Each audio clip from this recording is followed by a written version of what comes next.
Hello বন্ধু, welcome to our channel Bong reaction of 2.1 নতুন একটা ভিডিওতে তোমাদেরকে স্বাগত জানাচ্ছি। আমি রিয়া, আমি রাজীব। একদম আমাদেরকে তো তোমরা অনেকেই চিনে গেছো, যারা চেনোনি তাদের জন্যই বললাম। আর আজকে এখন যে ভিডিওটা দেখবো সেটা খুবই interesting. Bangladesh versus Myanmar.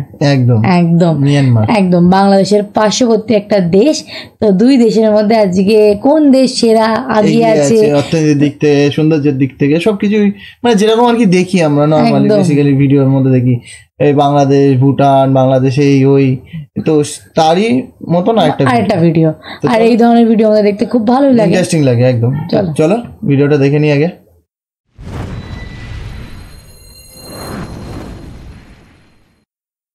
Hello বন্ধুরা, স্টুডিও বাংলা অফিসিয়াল চ্যানেলে আরও একটি নতুন ভিডিওতে আপনাদেরকে স্বাগতম। বাংলাদেশের অন্যতম নিকটতম প্রতিবেশী দেশ হল মিয়ানমার।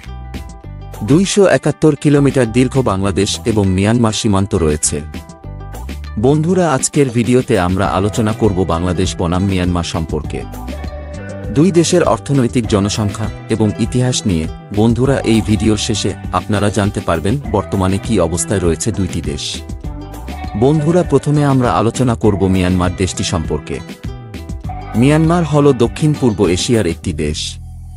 মিয়ানমার সরকারি নাম Republic of the union of Myanmar. দেশটি স্বাধীনতা লাভ করে 1948 সালে। মিয়ানমারের মোট আয়তন 6,76,578 বর্গ কিলোমিটার।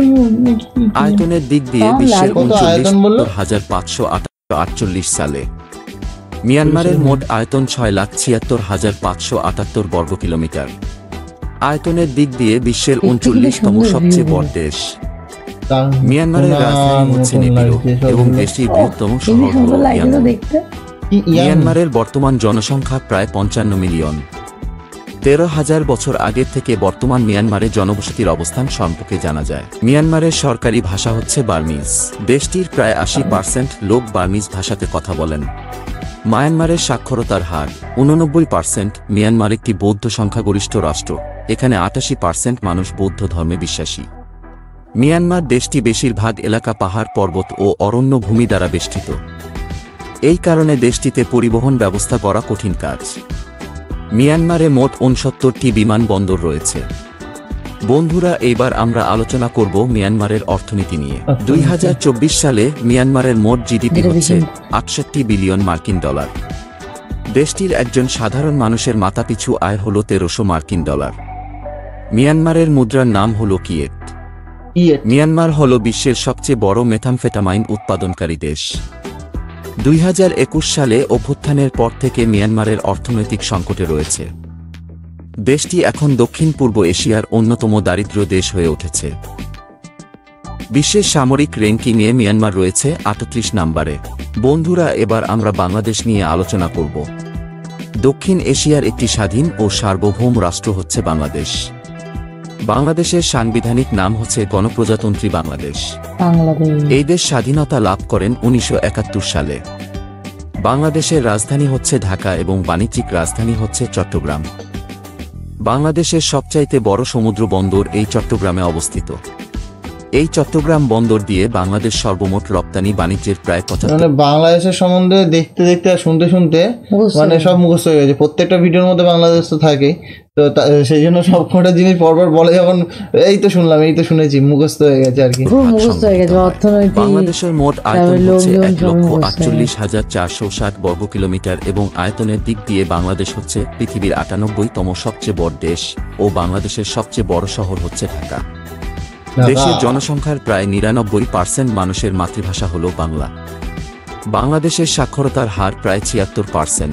বাংলাদেশে সাধারণত 3 ধরনের বিশ্ববিদ্যালয় দেখা যায়: সরকারি বিশ্ববিদ্যালয়, বেসরকারি বিশ্ববিদ্যালয় এবং আন্তর্জাতিক বিশ্ববিদ্যালয়। বর্তমানে বাংলাদেশের মোট জনসংখ্যা হচ্ছে প্রায় 18,29,00,000 এবং জনসংখ্যার দিক দিয়ে বাংলাদেশ হচ্ছে পৃথিবীর 8ম সবচেয়ে বড় জনবহুল দেশ। বাংলাদেশের প্রধান ধর্ম হচ্ছে ইসলাম। দেশটির মোট 92% মানুষ ইসলাম ধর্মের অনুসারী। বন্ধুরা, এবার আমরা আলোচনা করব বাংলাদেশের অর্থনীতি নিয়ে। বাংলাদেশ একটি উন্নয়নশীল দেশ। 1971 সালে স্বাধীন হওয়ার পর থেকে বাংলাদেশের অর্থনীতি ক্রমাগত বেড়েই চলেছে। 2024 সালে বাংলাদেশের মোট জিডিপি হচ্ছে 455 বিলিয়ন মার্কিন ডলার। এবং বাংলাদেশের মানুষের মাথাপিছু আয় হচ্ছে $2,765। বাংলাদেশের মুদ্রার নাম হচ্ছে টাকা। বাংলাদেশ একটি উন্নয়নশীল দেশ যার অর্থনীতি কৃষি নির্ভর। বাংলাদেশের রয়েছে প্রচুর পরিমাণ কলকারখানা, গার্মেন্টস ফ্যাক্টরি। বাংলাদেশের তৈরি পোশাক বিশ্ববিখ্যাত। বাংলাদেশের বৈদেশিক মুদ্রার আরেকটি বড় অংশ আসে প্রবাসী বাংলাদেশিদের পাঠানো অর্থ। বাংলাদেশের জনগণের চিকিৎসার জন্য রয়েছে উন্নত মানের বহু সরকারি বেসরকারি হাসপাতাল।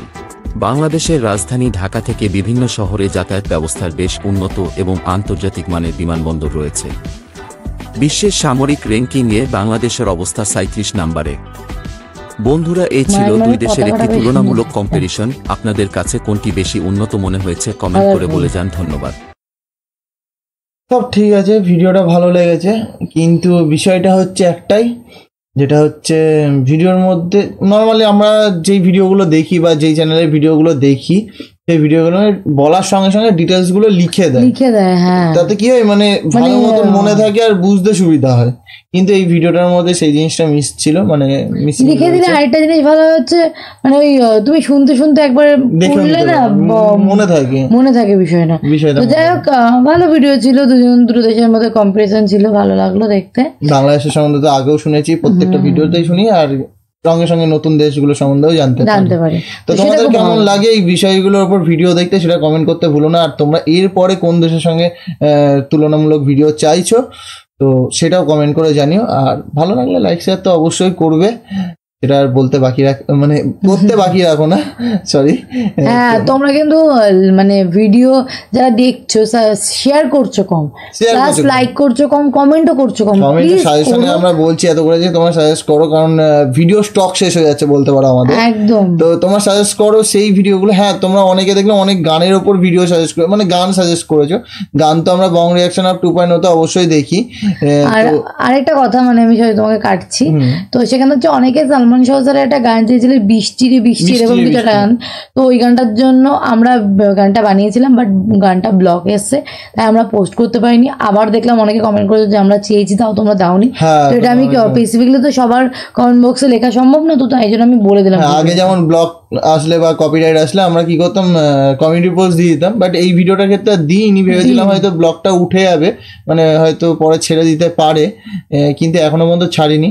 চেষ্টা করছি যদি নতুন করে অন্য কোনো ভিডিও বানানো যায় সালমান ভাইয়ের গানের ওপরে, তো সেটা আলাদা চেষ্টা করছি আমরা। তো যাই হোক, এই ভিডিওটা যদি ভালো লাগে লাইক শেয়ার করতে ভুলো না। আর যারা নতুন চ্যানেলে বা রেগুলার ভিডিও দেখো, সাবস্ক্রাইব করোনি এখনো, অবশ্যই সাবস্ক্রাইব করে দিও। তো দেখা হচ্ছে নেক্সট ভিডিওতে, ততক্ষণের জন্য টাটা।